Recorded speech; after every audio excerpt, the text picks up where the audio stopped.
वालेकुम दोस्तों की हाल है। सब ठीक ने। अच्छा भाईजान एक शरबत तैयार करने पे हैं। है कौड़ा शरबत खून साफ करने वास्ते। ये शरबत है जिन्होंने दोस्तों के चेहरे ते दाने वगैरह निकल आते ने या सहियां पै जांदियां ने या सर्दियों के मौसम जोड़ा ना वो खारिश पै जाती है।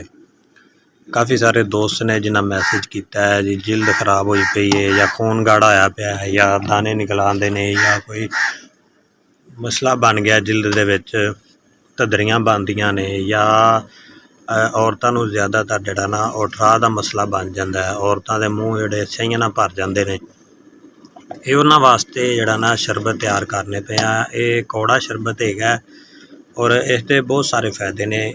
ये देसी जड़ी बूटियां नाल तैयार किया जाता है जिसके अंदर तुम्मा पनीर डोडी अनाब मुंडी बूटी चरायता होर काफ़ी सारियां जड़ा ना बूटियां इस्तेमाल कीतियां ने। इनका जड़ा ना फायदा ही फायदा है। इसका कोई नुकसान नहीं है, कोई इनका साइड इफेक्ट नहीं है।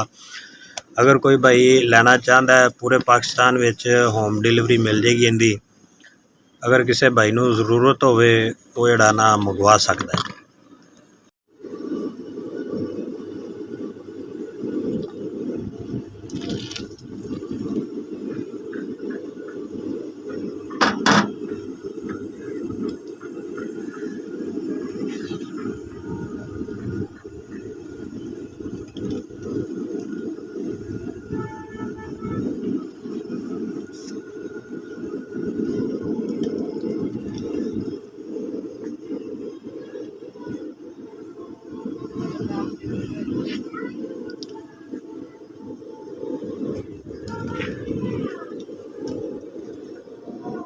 जी दोस्तों यह शरबत जड़ा ना बिल्कुल तैयार होने वाला है। जिस भाई नूं भी जरूरत होवे वो मंगवा सकता है।